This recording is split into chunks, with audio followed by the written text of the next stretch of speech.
Good morning, everyone, and let's start the explanation of a special set 3. And the very first, we are going to discuss common errors. The first question is, since you are eligible for this post, therefore you must apply for it. Since you are eligible, जब वाक्य के प्रारंभ में since का प्रयोग हुआ है तो इसके साथ आगे देयरफॉर का प्रयोग करना ग्रामेटिकली गलत है। रूल के अनुसार यदि किसी वाक्य के प्रारंभ में बिकॉज, एज, सिंस या फॉर दिया गया हो तो उसमें हम सो या देयरफॉर का प्रयोग नहीं कर सकते हैं।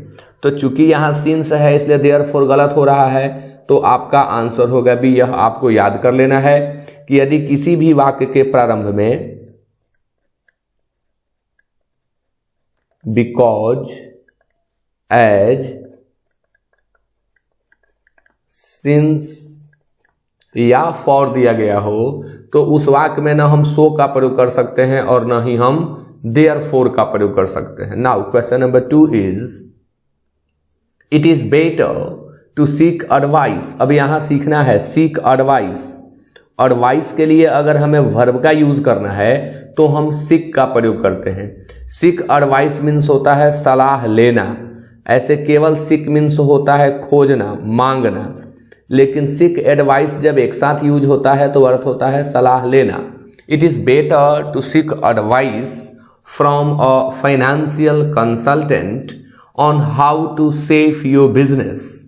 how to के बाद verb one का प्रयोग होता है, जबकि दिया गया शब्द अपने आप में एब्स्ट्रैक्ट नाउन है। हमें यहां verb चाहिए तो इस सेव को हम verb के रूप में लिखेंगे तो यह सेव हो जाएगा। इसलिए आंसर होगा 2 का C।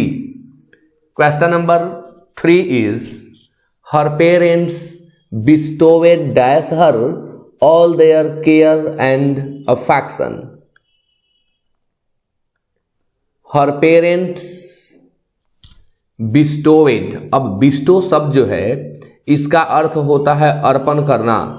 bestow मीन्स देना, bestow मीन्स अर्पण करना। तो अब इस bestow शब्द के साथ फिक्स्ड प्रेपोजिशन हमेशा अपॉन का यूज होता है। अगर ऑप्शन में अपॉन नहीं होता तो हम लोग यहाँ ऑन का यूज कर सकते थे। इसलिए आंसर जो है वो 3 होगा। विथ टू और फॉर का प्रयोग हम बिस्टो के साथ नहीं करते हैं। Now we should come to question number 4।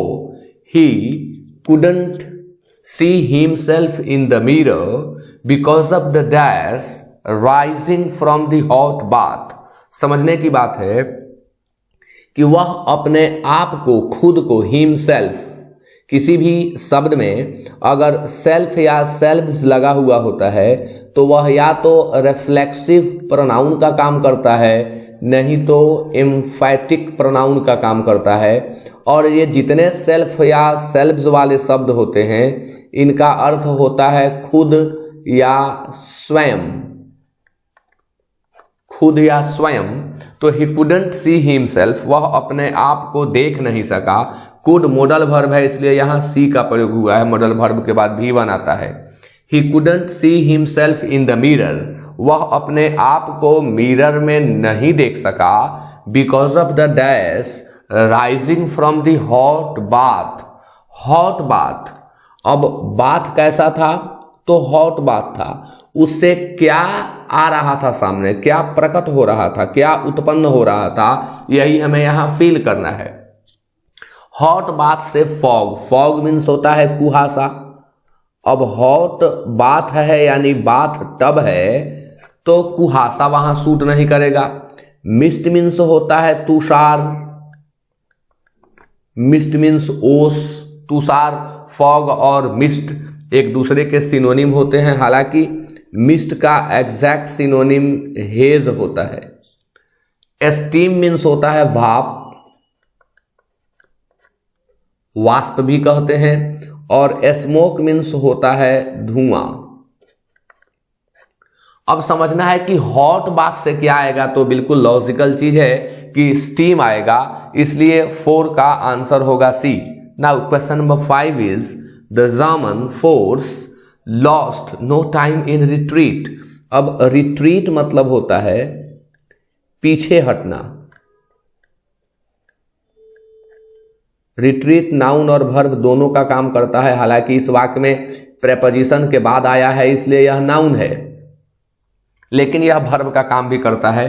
तो पीछे हटना या इसी का दूसरा अर्थ होता है आश्रय। एकांतवास भी होता है, रिट्रीट मीन्स एकांतवास, अकेले में वास करना, एकांतवास, रिट्रीट। तो the German force lost no time in retreat. German सेना पीछे हटने में बिल्कुल समय नहीं गंवाई। लेस्ट मैंने अगर वे ऐसा नहीं करते तो they dash be cut off and surrounded, उन्हें घेर लिया जाता और वे कट ऑफ हो जाते, यानी अपने टुकड़ी से अलग हो जाते, दूर हो जाते। तो यहाँ एक ग्रामेटिकल चीज है, अगर वाक्य में कहीं भी लेस्ट दिखाई पड़ता है तो इसके साथ हमेशा हम शुड का ही प्रयोग करते हैं। मॉडल वर्ब्स 10 होते हैं, shall, should, will, would, can, could, may, might, must and ought to, लेकिन जब वाक्य में लेस्ट दिखाई पड़ जाए तो सिर्फ शुड का प्रयोग होता है, और यह लेस्ट अपने आप में नेगेटिव होता है, इसलिए जब भी हम लेस्ट का यूज करते हैं तो शुड के साथ हम नॉट का यूज नहीं करते हैं, कारण कि लेस्ट अपने आप में नेगेटिव होता है। तो जब यहाँ लेस्ट लगा हुआ है तो आंसर शुड ही होगा, जो कि बी में दिया हुआ है। Next one is you must work hard now to dash for the lost time. जो समय आपने खो दिया है उसको डैश करने के लिए आपको अवश्य कठिन परिश्रम करना चाहिए। कॉम्पेंसेट के बाद प्रेपोजिशन फॉर लगता है, पे के बाद भी फॉर लगता है, लेकिन फील के बाद विद लगता है प्रेपोजिशन, और रिकवर के बाद फ्रॉम लगता है।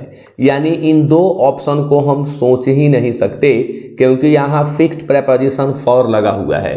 तो पे फॉर मतलब होता है चुकता करना, कोई चीज जिसका नुकसान आपसे हो गया है और आप उसके लिए अब पे कर रहे हैं तो पे फॉर का प्रयोग होता है, या किसी चीज को आप ले रहे हैं तो उसके लिए आपको पे फॉर करना होता है। लेकिन यहाँ टाइम की बात की गई है, और वो टाइम कैसा है, तो लॉस्ट टाइम है, और फॉर लगा हुआ है, इसलिए आंसर होगा कॉम्पेंसेट।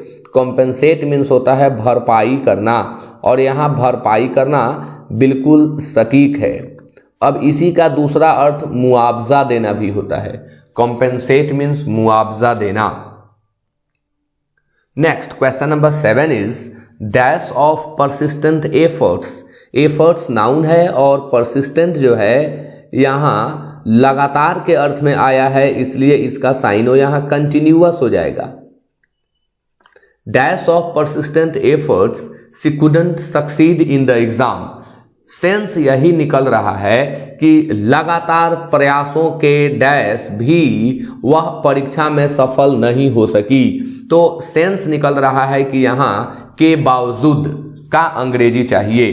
तो डिस्पाइट के बाद कभी भी ऑफ का प्रयोग नहीं होता है, इसलिए आंसर ए नहीं होगा। ये कई बार एरर में पूछा जाता है, ध्यान देंगे। डिस्पाइट के बाद कभी भी ऑफ नहीं लगाया जाता है। बिकॉज ऑफ के चलते, तो बिकॉज ऑफ परसिस्टेंट एफर्ट्स ये सेंस ही अलग रखता है, यह कारण को बताता है, ये यहां सूट नहीं करेगा। In spite of is the best option. In spite of यानी डिस्पाइट, तो अंतर यही है कि डिस्पाइट के बाद कभी ऑफ नहीं लगता है और इन स्पाइट के बाद हमेशा ऑफ लगता है। तो आपका आंसर होगा in spite. In spite of persistent efforts, लगातार प्रयासों के बावजूद भी वह परीक्षा में सफल नहीं हो सकी। Now we should come to question number 8, और इसमें हमें choose the option which best expresses, यानी हमें सिनोनिम देना है, बेस्ट वर्ड देना है। वर्ड है यहाँ अनार्की, अपने आप में नाउन है, एब्स्ट्रैक्ट नाउन है, और इसका अर्थ होता है अराजकता। एनार्की मीन्स अराजकता, गवर्नेंस मीन्स होता है शासन, यह भी एब्स्ट्रैक्ट नाउन है। ऑर्डर मीन्स होता है व्यवस्था, ऑर्डर मीन्स होता है क्रम। बूटी मीन्स होता है वुमेन्स। स्मॉल बूट जूती जिसे हम कहते हैं, वुमेन्स स्मॉल बूट यानी जूती। और लॉलेसनेस मीन्स होता है अराजकता, तो लॉलेसनेस इसका सिनोनिम होगा। अगर हम इसके एंटोनिम की बात करें तो ऑर्डर, एनार्की का एंटोनिम होता है ऑर्डर, ध्यान रखेंगे, याद कर लेंगे। एनार्की का एंटोनिम होता है ऑर्डर या गवर्नेंस होता है। लॉलेसनेस का है अराजकता, यह इसका सिनोनिम हो जाएगा। और एक दूसरा वर्ड भी मैं आपको बताता हूं, कैओस भी होता है। कैओस का अर्थ भी होता है अराजकता, और ये सभी अपने आप में नाउन है। Next word is despicable. Despicable के अंत में ABLE लगा है, इसलिए यह शब्द एडजेक्टिव होगा। जिन जिन शब्दों के अंत में ABLE मिले आप समझ जाएंगे वो एडजेक्टिव है। और यह डेस्पिकेबल है यानी घृणास्पद। डिस्पाइज वर्ब से बना हुआ है, घृणास्पद यानी घृणा करने योग्य। That can be despised, that can be hated को डेस्पिकेबल कहते हैं। तो इसका एग्जैक्ट साइनो होता है हेटफुल। डेस्पाइज का साइनो होता है हेट, तो डेस्पिकेबल का साइनो हो जाएगा हेटफुल। पॉइजनस बहुत ही सिंपल है। पॉइजनस मीन्स होता है जहरीला, विषाक्त, विषैला। इसका सिनोनिम होता है बेनफुल। बेनफुल मीन्स होता है विषाक्त, विषैला, जहरीला। अब बेनफुल का दूसरा प्रयोग हानिकारक के अर्थ में भी होता है, और इसलिए कहीं कहीं इसका सिनोनिम हार्मफुल भी होता है। तो बेनफुल मीन्स विषाक्त भी होता है, बेनफुल मीन्स हानिकारक भी होता है। हैट्रेड मीन्स घृणा, यह तो हम सोच ही नहीं सकते थे, क्योंकि एडजेक्टिव का साइनो या एंटो एडजेक्टिव ही होता है। A, B और C में दिए गए शब्द एडजेक्टिव हैं। OUS का ट्रिक मैं बता चुका हूं। जितने शब्दों के अंत में OUS मिले, अधिकाधिक 99% हम कहेंगे, पॉइंट में भी कह सकते हैं, वे सभी एडजेक्टिव होते हैं। और ये हैट्रेड जो है, ये घृणा है, यह एब्स्ट्रैक्ट नाउन है। तो ये सोचा भी नहीं जा सकता था कि डेस्पिकेबल का आंसर D होगा। Next word is luminary. Luminary means होता है चर्चित हस्ती।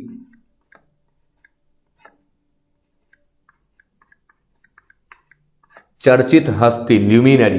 कंट्रोवर्शियल ये होगा ही नहीं, क्योंकि ल्यूमिनरी जो है वो नाउन है, और कंट्रोवर्शियल AL से अंत किया यह है एडजेक्टिव। कंट्रोवर्शियल मीन्स होता है विवादास्पद।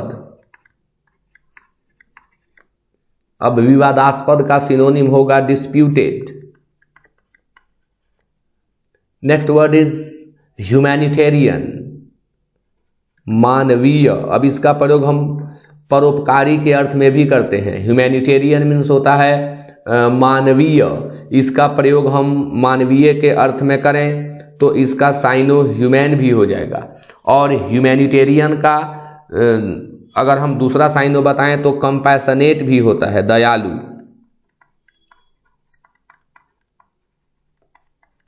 मानवीय से ही दयालु का अर्थ निकलता है, इसलिए कंपैशनेट होगा। अब ह्यूमैनिटेरियन का प्रयोग परोपकारी के अर्थ में भी होता है, तो जब यह परोपकारी के अर्थ में यूज होता है ह्यूमैनिटेरियन शब्द, तब इसका सिनोनिम हो जाता है चैरिटेबल। चैरिटेबल।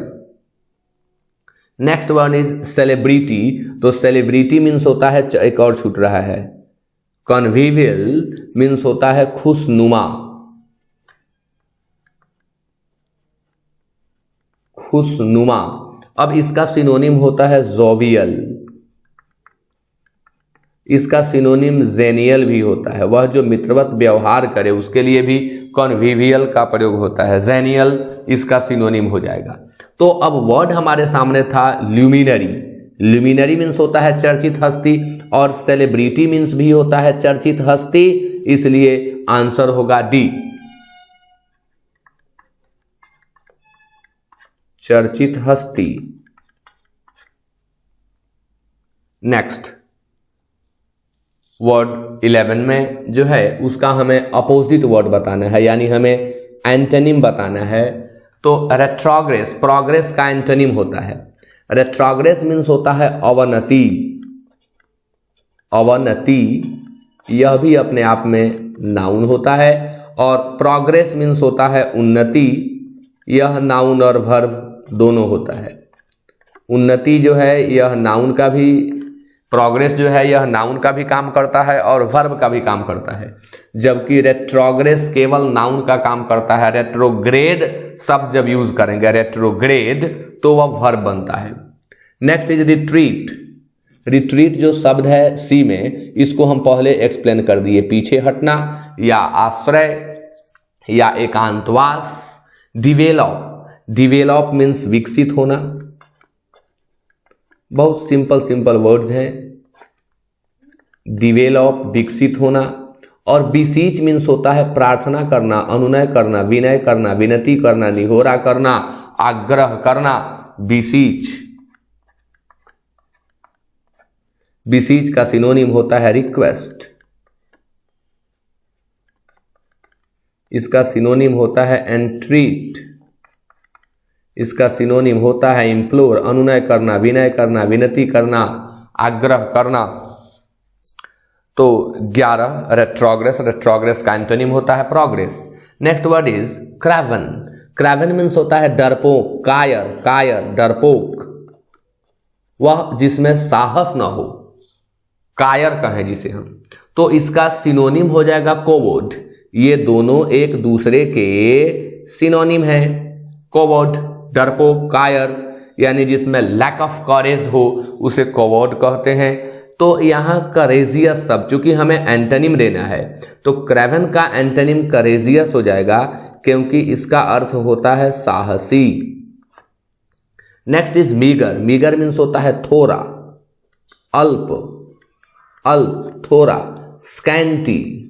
एग्जैक्ट साइनो इसका स्कैंटी होता है। Next word is economical. Economical means अल्प व्ययी। अल्प व्ययी, वह जो बहुत कम खर्च करके अपना काम चलाए उसे इकोनॉमिकल कहते हैं। इसका प्रयोग वस्तुओं के लिए भी होता है। वे चीजें जो सस्ती हैं, बहुत कम कीमत में मिल जाती हैं, उन चीज़ों को भी हम इकोनॉमिकल कहते हैं। और वे लोग जो कम खर्च करके अपना काम चला लेते हैं, उन लोगों को भी हम इकोनॉमिकल कहते हैं। Next is फ्लैगमैटिक। फ्लैगमैटिक शब्द जो है एडजेक्टिव का काम करता है, और इसका हिंदी होता है सुस्त। फ्लैगमैटिक, सुस्त। अब इसका सिनोनिम हो जाएगा स्लो, वह जो काम करने में बहुत ज़्यादा एक्साइटेड ना हो, बहुत स्लगिश, इसको हम कहें sluggish, dull, lethargic, not excited, unexcited को हम फ्लैगमेटिक कहते हैं। अब देखना है इसमें शब्द, एंटोनिम देना है डोलोरस। डोलोरस का प्रयोग दो अर्थों में होता है। एक होता है दुखद और दूसरा होता है दर्दनाक। तो दुखद के अर्थ में करेंगे तो मेलैंकोलिक इसका सिनोनिम हो जाएगा। दुखद के अर्थ में मेलैंकोलिक हो जाएगा, और दर्दनाक के अर्थ में इसका सिनोनिम हो जाएगा पेनफुल। अब मेलैंकोलिक के जगह हम सौरोफुल का प्रयोग भी कर सकते हैं। वर्ड बहुत सारे हैं, अब आपकी बहादुरी हम कहेंगे वही होगी कि आप इन सारे शब्दों को याद कर जाएं। डोलोरस। दूसरा वर्ड है काम। सबको मालूम रहता है काम मीन्स होता है शांत, इसका सिनोनिम होता है पीसफुल। अनएक्साइटेड, ये भी सिनोनिम होगा फ्लैगमेटिक का, और एंटोनिम देना है इसलिए होगा एक्साइटेड, उत्तेजित। वह जिसमें किसी काम को करने के प्रति उत्तेजना हो उसे एक्साइटेड कहते हैं। तो फ्लैगमेटिक सुस्त, मंद, slow, sluggish, dull, lethargic, excited उसका एंटोनिम हो जाएगा। Next question is one word substitution है।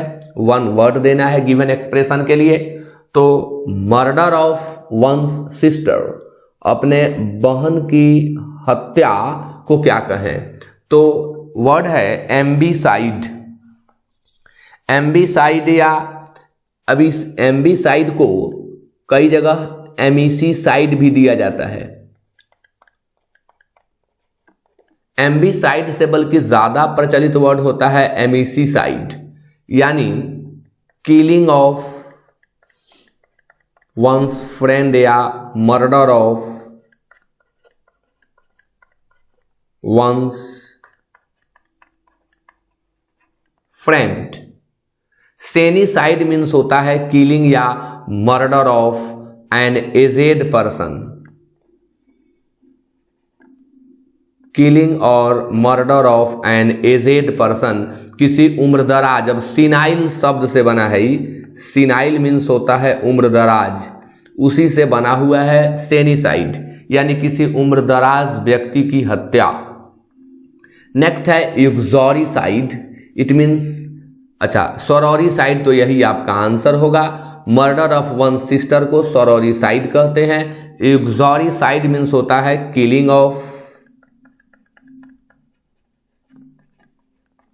Of one's wife oblique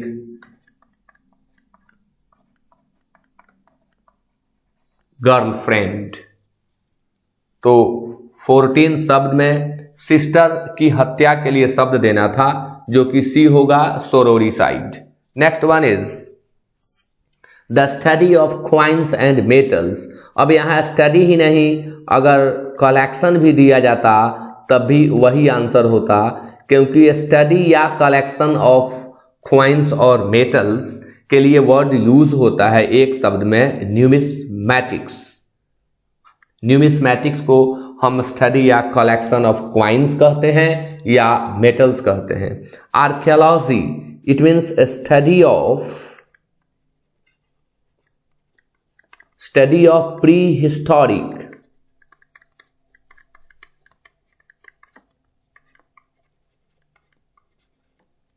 people और things.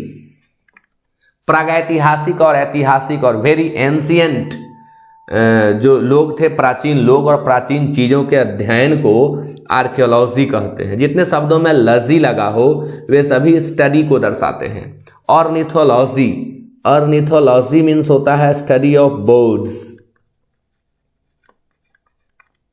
Study of birds. Anthropology, scientific study और वी में से study of human races and development। Study of human races and development को anthropology कहते हैं। तो 15 का आंसर बी होगा, study of coins and metals. Mental weariness for want of occupation, यानी काम के अभाव में, वांट ऑफ की कमी, और ऑक्यूपेशन यानी व्यस्तता, ऑक्यूपेशन यानी काम, प्रोफेशन, पेशा। तो काम के अभाव में जो मानसिक थकान होती है, उस मानसिक थकान को हम इन्निवी कहते हैं। इसे हम थकान भी कह सकते हैं, इसे हम ग्लानि भी कहते हैं। इसमें दो चीजें होती हैं, इसमें टायर्डनेस के साथ साथ बोर्डम भी आ जाता है। जब दोनों ऐड हो जाता है, टायर्डनेस प्लस बोर्डम, तो उसे इन्यूवी कहा जाता है। और यहां कहां ही जा रहा है कि मेंटल वियरीनेस, मानसिक थकान, तो उसे हम इन्यूवी कहेंगे। नेक्स्ट वर्ड है वियरीनेस, तो इसका अर्थ केवल थकान होता है, और यह फिजिकल थकान यानी टायर्डनेस इसका सिनोनिम होगा।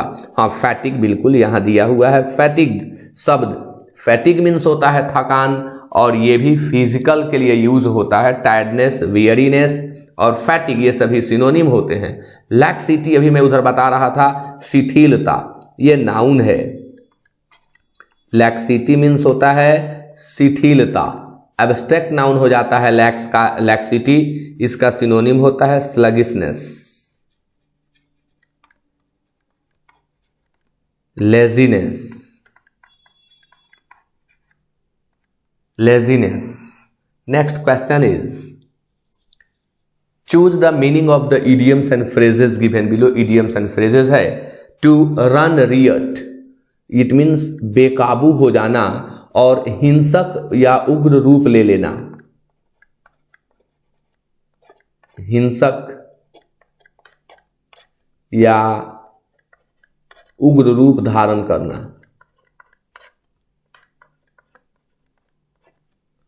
तो टू बीफूल अदर्स, दूसरों को मूर्ख बनाना नहीं होगा। टू क्रिटिसाइज अदर्स, दूसरों की निंदा करना नहीं होगा। टू बिहेव स्ट्रेंजली, विचित्र व्यवहार करना नहीं होगा। To be violent in action, यानी अपने एक्शन में हिंसक बन जाना टू रन रियट कहलाता है। Next word is to take exception to, means होता है आपत्ति होना या आपत्ति जताना,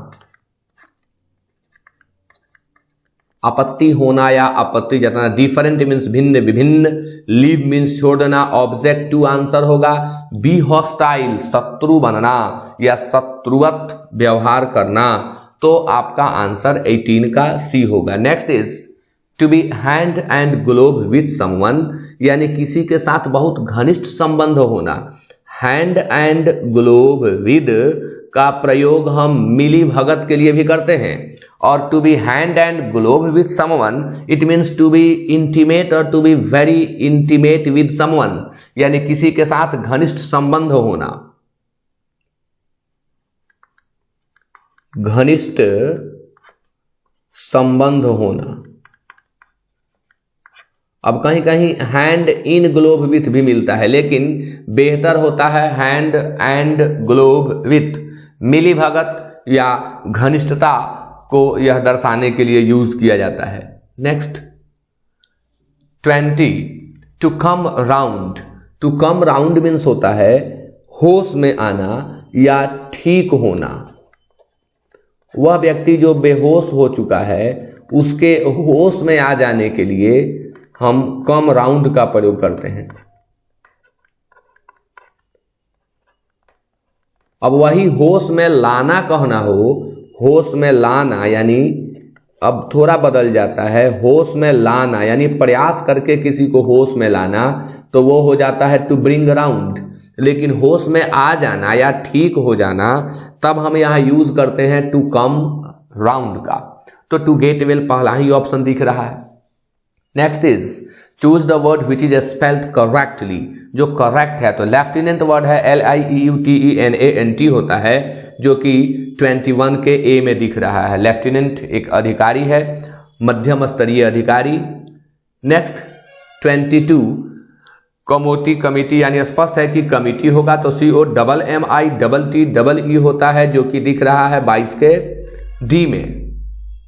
next one is improve the bold part of the following sentences and if the sentence is correct your answer would be D, यानी जो बोल्ड पार्ट है उसे इंप्रूव करना है। पहला सेंटेंस जो 23 नंबर है वो पूरा सेंटेंस ही बोल्ड है, he is one of the doctors assistant. क्यों गलत है यह सेंटेंस? कि ग्रामर का रूल कहता है, केस चैप्टर के अंतर्गत मैं इसे पढ़ाता हूं कि वन ऑफ के बाद आने वाले नाउन में अपॉस्ट्रोफी एस का प्रयोग नहीं करते हैं। एरर में भी मिले तो तुरंत यहीं पर काटिए। वन ऑफ के बाद जो भी नाउन दिया गया हो उसमें एपॉस्ट्रोफी एस का प्रयोग नहीं किया जाता है। अब हमें क्या ध्यान रखना है, तो जब कभी एपॉस्ट्रोफी एस गलत होता है तो इसके बदले हम ऑफ का यूज करते हैं, और जब ऑफ गलत होता है तो इसके बदले हम अपॉस्ट्रोफी एस या अपॉस्ट्रोफी का यूज करते हैं। जरूरत के अनुसार इन सब में भेद होते हैं, सब में अंतर होते हैं। अपॉस्ट्रोफी एस, ऑफ और अपॉस्ट्रोफी का यूज पॉजेसिव केस के अंतर्गत पढ़ना है। तो यहां तो है कि डॉक्टर का असिस्टेंट, तो कहना है डॉक्टर का असिस्टेंट, लेकिन ग्रामर के रूल के अनुसार अपॉस्ट्रोफी एस गलत हो जा रहा है। तो क्या करें? तो ऑफ लगाएं। तो जब ऑफ लगाएंगे तो यह सेंटेंस हो जाएगा he is the assistant of one of the doctors. यह कहां दिया गया है? ही इज द गलत है, असिस्टेंट्स नहीं होगा। He is the assistant of गलत है, क्योंकि वन ऑफ के बाद आने वाला नाउन हमेशा प्लूरल होता है, यह सिंगुलर है, इसलिए यह भी आंसर नहीं होगा। He is the assistant of one of the doctors, yes this is the best answer, और यही उसे इंप्रूव कर सकता है। He is the assistant of one of the doctors. One of के बाद आने वाले नाउन में अपॉस्ट्रोफी एस का प्रयोग नहीं होता है, जिसके चलते यह गलत था, और ऑफ के प्रयोग के द्वारा उस पोजीशन या रिलेशन को हम दर्शा देंगे और सेंटेंस करेक्ट होगा। Next one is the cloud of misfortune appears to have blown out. अब शब्द है मिसफॉर्च्यून। मिसफॉर्च्यून मीन्स होता है दुर्भाग्य। एडवर्सिटी इसका सिनोनिम होता है, और इसका प्रयोग विपत्ति के अर्थ में भी होता है, तब इसका सिनोनिम कैलेमिटी हो जाता है, डिजास्टर हो जाता है। तो misfortune, the cloud of misfortune appears to have blown out. ऐसा प्रतीत हुआ कि मिसफॉर्च्यून के बादल, दुर्भाग्य के बादल डैश हो गए। तो यह शब्द पर आधारित है, ब्लो आउट, फूंक कर बुझाना। ब्लो आउट मीन्स होता है फूंक कर बुझाना या फूंक मार कर बुझाना। फूंक कर बुझाना या फूंक मार कर बुझाना ब्लो आउट होता है। अब दुख के दिन या दुख के बादल, मिसफॉर्च्यून दुर्भाग्य के बादल छट गए, बीत गए, अर्थ होना चाहिए फूंक मार कर बुझा दिए गए, नहीं होना चाहिए। इसलिए अब यहां शब्द है ब्लोन ओवर, यानी ये अपने आप में ब्लो ओवर है, और ब्लो ओवर मीन्स होता है छट जाना या बीत जाना। उसके दुख के बादल छट गए यानी बीत गए, तो हम प्रयोग करेंगे ब्लोन ओवर का, इसलिए आंसर होगा ए। अब ब्लो अवे है, ये तो होगा ही नहीं, क्योंकि यहाँ हैव लगा हुआ है, V3 होना चाहिए। इससे भी आप लोग पकड़ सकते थे कि एकमात्र यही करेक्ट है, लेकिन जान लें blow away. Blow away means होता है उड़ा ले जाना। जैसे जोरों की हवा जब बहती है तो वो चीज़ों को उड़ा ले जाती है, तो साथ में हवा के साथ जिन जो चीज़ें उड़ जाती हैं, यानी हवा उन्हें उड़ा ले गई, तो वहाँ हम ब्लो अवे का प्रयोग करते हैं। अब ब्लो ऑफ मीन्स होता है विस्फोट करके उड़ा देना या विस्फोट कराना। विस्फोट कराना, एक्सप्लोड। तो ब्लो से आने वाले सभी फ्रेजल वर्ब मैंने आपको बता दिए, आंसर भी आप समझ गए। Next one is she has no knowledge and interest in music. अब यहां हमें ध्यान देना है, जब भी दो शब्द हमारे सामने आते हैं और वे ऐसे होते हैं कि दोनों फिक्स्ड प्रेपोजिशन लेते हैं, तो एंड से जुड़ने पर दोनों का प्रेपोजिशन अलग अलग होना चाहिए। इंटरेस्ट के साथ प्रेपोजिशन इन लगता है, और नॉलेज यहां जुड़ गया। इन से काम तब चल जाता जब नॉलेज भी इन ही लेता, जो कि ऐसा नहीं है। नॉलेज ऑफ लेता है, यानी वह ऑप्शन हमारा आंसर होगा जिसमें नॉलेज के बाद ऑफ हो और इंटरेस्ट के बाद इन हो। तो नॉलेज नहीं होगा, knowledge of and interest in music, यानी 25 का आंसर होगा। भी बहुत डीप क्वेश्चन है और यह प्रश्न पहले आ चुका है। नेक्स्ट वन इज, देखिए यह क्लोज टेस्ट है। क्लोज टेस्ट जो भी मैं स्पेशल सेट दे रहा हूं उसमें यह पहला है। सबसे पहले हमें यह करना चाहिए, जब आप क्लोज टेस्ट सीख रहे हो 2 बार कम से कम आप पैसेज को, क्लोज पैसेज को पढ़ें और पढ़ करके एक व्यू बनाएं कि यह पैसेज किस चीज के बारे में लिखा गया है, और तब उसको आप बनाने का प्रयास करें।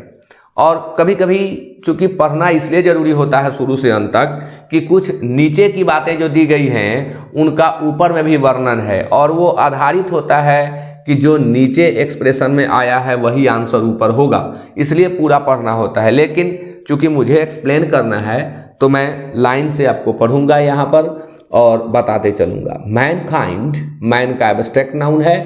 Ever since it has had civilised communities, जब से मनुष्यों के पास, एवर सिंस मनुष्यों के पास सिविलाइज्ड कम्युनिटीज हुई है। कहने का मतलब कि जब से हम सभ्य हुए हैं, जब से हमारे संप्रदाय, हमारे समुदाय में सभ्यता आई है, तो mankind has been dash with 2 problems of different kinds, यानी पूरी मनुष्य जाति विभिन्न प्रकार के, डिफरेंट काइंड, डिफरेंट के बाद आने वाला नाउन हमेशा प्लुरल होता है, इसलिए काइंड्स होगा।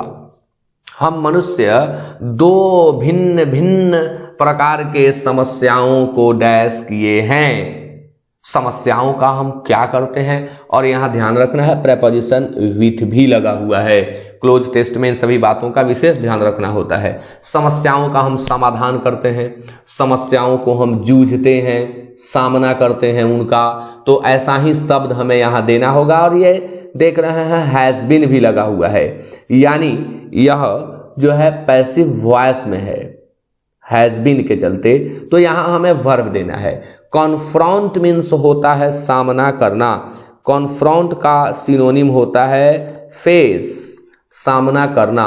डीटर मीन्स होता है डरा कर रोकना, डीटर मीन्स डरा कर रोकना। टू का आप जानते हैं, स्टॉप आप जानते हैं। तो अब यहां क्या होगा, हम विभिन्न प्रकार के या भिन्न भिन्न प्रकार के दो अलग अलग समस्याओं का सामना हमने किया है, इसलिए आंसर 26 का ए होगा।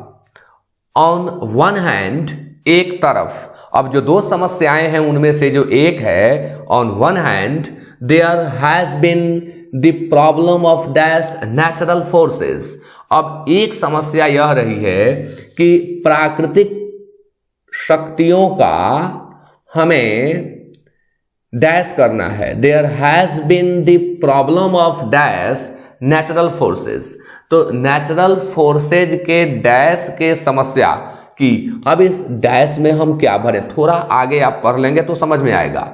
Of dash the knowledge and the skill required to produce tools and weapons, and on the other hand to dash the production of useful animals and plants, यानी on the other hand दूसरी तरफ हमें to dash the production of useful animals and plants, यानी दूसरी तरफ जो useful animals हैं, useful plants हैं, उनके प्रोडक्शन को हमें डैश करना है। तो जो यूजफुल प्लांट्स हैं, यूजफुल एनिमल्स हैं, उनके प्रोडक्शन को हमें क्या करना है दूसरी तरफ। 29 सबसे आसान है। एनकरेज मीन्स होता है प्रोत्साहन देना, एनकरेज मीन्स बढ़ावा देना, बढ़ावा देना या प्रोत्साहन देना। रिटार्ड मीन्स होता है पीछे हटना, एडवांस इसका एंटोनिम होता है। ग्रैब मीन्स होता है पकड़ना,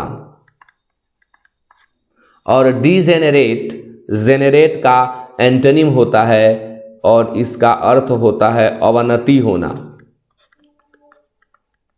अवनति होना, ह्रास होना, गिरावट होना, डीजेनरेट, डिटेरियोरेट। तो 29, अब आप सोच सकते हैं कि यूजफुल प्लांट्स और यूजफुल एनिमल्स को इसमें से हमें क्या करना है दूसरी तरफ। तो ये उस समय की बात है जब से हम सिविलाइज्ड होने लगे हैं, तो हमें उन्हें इनकरेज करना होता है, यानी 29 का आंसर ए होगा। अब फिर 27, चूंकि 27 और 28 हम छोड़ करके आगे बढ़े हुए थे, तो हम दो विभिन्न तरह की समस्याओं को झेल रहे हैं, का सामना कर रहे हैं तब से जब से हम सिविलाइज्ड हुए हैं, सिविलाइज्ड कम्युनिटीज में आए हैं। On one hand there has been the problem of dash natural forces. अब एक तरफ जो समस्या है वह यह है कि प्राकृतिक शक्तियों को हमें डैश करना है। प्राकृतिक शक्तियों के लिए अब यहाँ क्या करना है, तो वर्ब हमें देना होगा 27 में, गेट करना है। भाई प्राकृतिक शक्तियां हमें प्राप्त करनी है, गेट कह रहा है, तो गेट जो है वो सुटेबल वर्ड यहाँ नहीं होगा। एल्यूड मीन्स होता है बचना, अवॉइड इसका सिनोनिम होता है।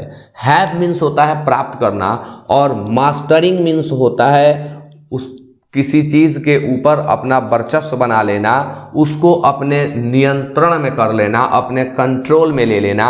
तो जो वर्ड यहाँ दिए गए हैं उनके मुताबिक बढ़िया आंसर मास्टरिंग होगा, कि हमें मास्टरिंग करनी है नेचुरल फोर्सेस की, प्राकृतिक शक्तियों के ऊपर हमें नियंत्रण बनाना है।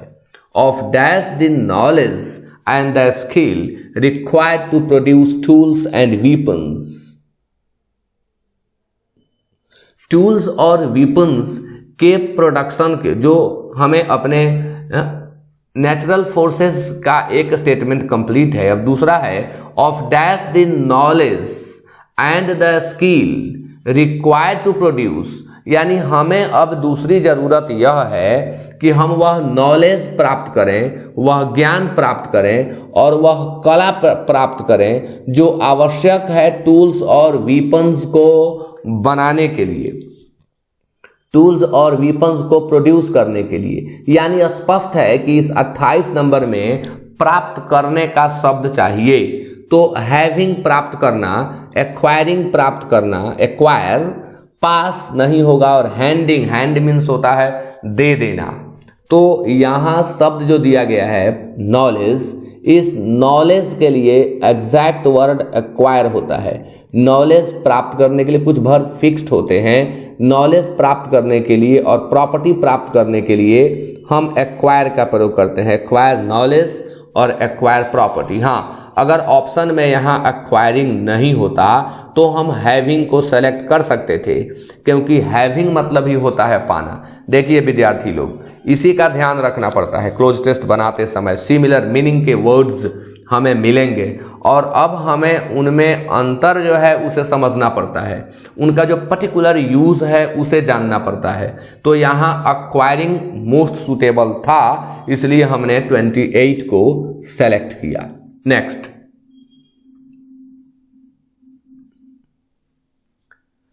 इस के अंतर्गत 30 से 32 तक क्वेश्चन दिए गए हैं। तो 30 हम देखेंगे, this problem in the modern world is dealt with. अब प्रॉब्लम को भी हम डील करते हैं। अब डील विथ शब्द बहुत ज्यादा यूज होता है। डील विथ मतलब निबटना, डील विथ मीन्स वर्णन करना, डील विथ मीन्स व्यवहार करना। तो यहां निबटने, सामना करना, कॉन्फ्रंट का ही सिनोनिम होगा डील। तो this problem in the modern world is dealt with by science and scientific technique. अब यह समस्या जो है आधुनिक दुनिया में साइंस और साइंस की जो टेक्निक है, तकनीक है, उसके द्वारा इससे निपटा जा रहा है। एक्सपीरियंस हैज शोन दैट, अनुभव से यह पता चला है कि in order to dash with it adequately it is necessary to train a large dash of rather narrow specialists. Experience से यह पता चला है कि in order to dash with it adequately, adequately शब्द अपने आप में एडवर्ब है, एडेक्वेट एडजेक्टिव से बना हुआ है। यानी अगर इससे हम पर्याप्त रूप से जूझना चाहते हैं तो अनुभव ने यह हमें बताया है कि जरूरत है, यह आवश्यक है कि हम ट्रेन करें large dash of rather narrow specialists, यानी छोटे छोटे जो विशेषज्ञ हैं उनकी काफी संख्या होनी चाहिए हमारे पास, और यह आवश्यक है। यानी 31 में संख्या को व्यक्त करने वाला शब्द चाहिए और यहां निबटने वाला शब्द चाहिए 30 में। तो 30 में अब फेस विद नहीं होता है, डील विद होता है, इसलिए 30 का आंसर होगा सी। और it is necessary to train a large dash. अब लार्ज देखेंगे, अमाउंट है, अमाउंट जो है यह क्वांटिटी को अनकाउंटेबल नाउन के साथ यूज होता है।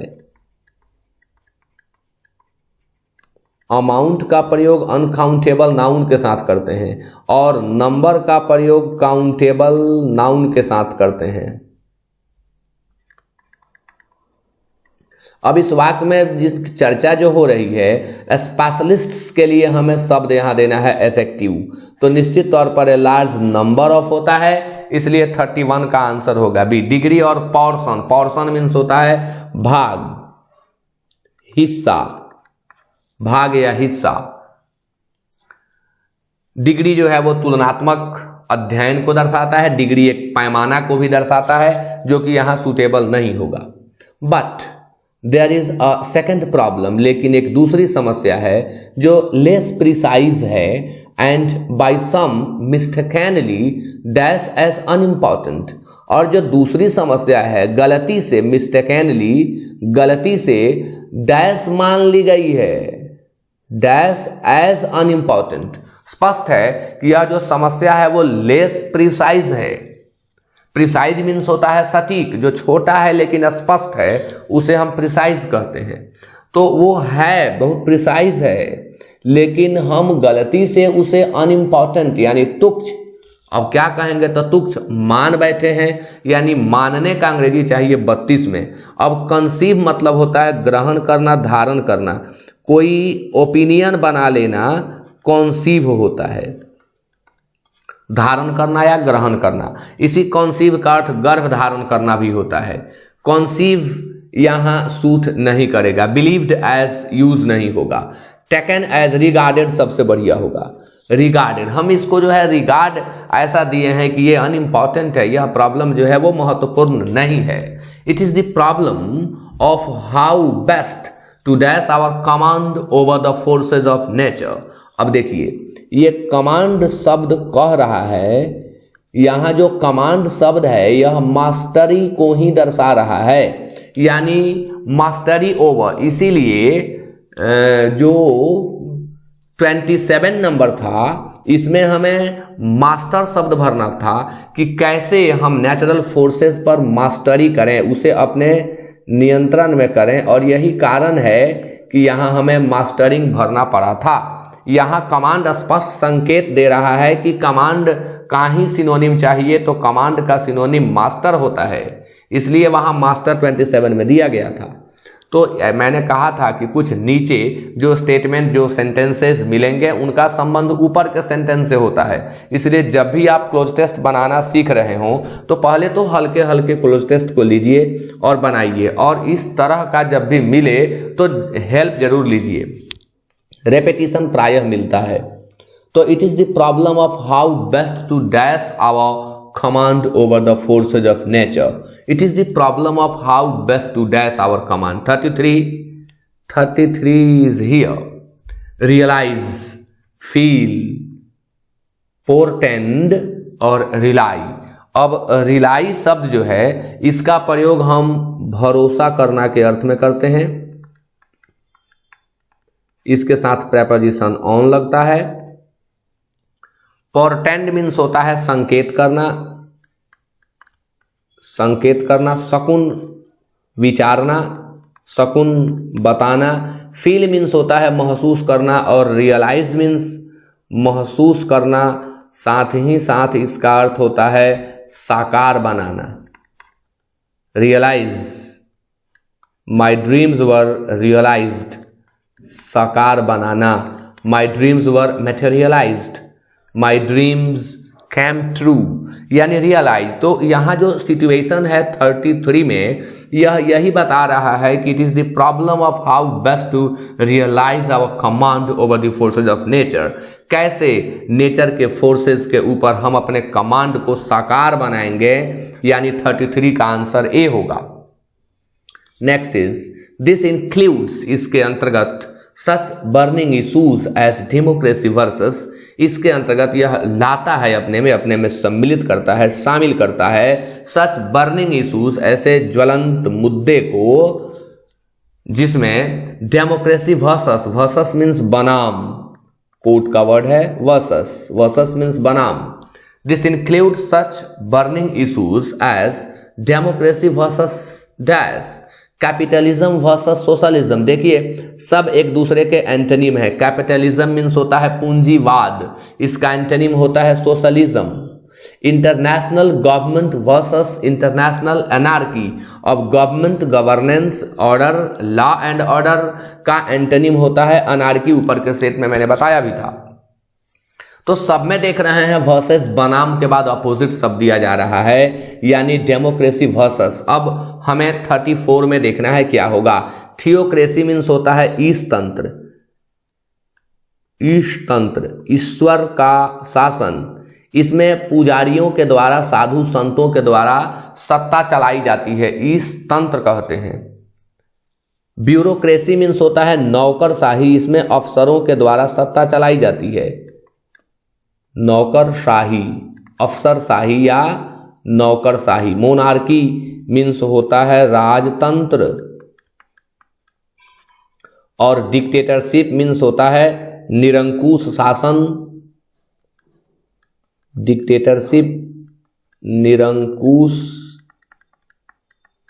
शासन। तो यह जो क्वेश्चन हम लोगों के सामने है, डेमोक्रेसी मीन्स होता है लोकतंत्र, लोकतंत्र यानी लोगों का शासन। तो इसमें लोगों के शासन के अपोजिट हम वर्ड देंगे तो यह क्या होगा, तो डिक्टेटरशिप होगा। डिक्टेटरशिप मीन्स होता है निरंकुश शासन जिसमें लोगों की नहीं सुनी जाती है, इसलिए एग्जैक्ट आंसर यहां डी होगा। Next one is free speculation dash authoritarian dogma. अब डॉगमा शब्द एब्स्ट्रैक्ट नाउन है, इसका अर्थ होता है हठ धर्म या एक ऐसी जिद जो अथॉरिटेरियन है। अब अथॉरिटेरियन मीन्स होता है सत्तावादी, अथॉरिटेरियन मीन्स सत्तावादी। अब यहां एडजेक्टिव का यह काम कर रहा है। तो फ्री स्पेकुलेशन, स्पेकुलेशन मीन्स अनुमान, सट्टेबाजी। और अब कितना हल्का है, सब में वर्सेस का यूज हुआ है, वर्सेस यहां भी आया, वर्सेस यहां भी आया, वर्सेस यहां भी आया, यानी स्पष्ट संकेत दे रहा है कि इसमें भी आपको वर्सेस का ही प्रयोग करना है। और 35 के बी में दिख रहा है वर्सेस शब्द, यानी 35 का आंसर होगा बी। तो इस तरह से इस सेट को हम लोग कंप्लीट कर लिए। So with that it is over now. Thank you very much.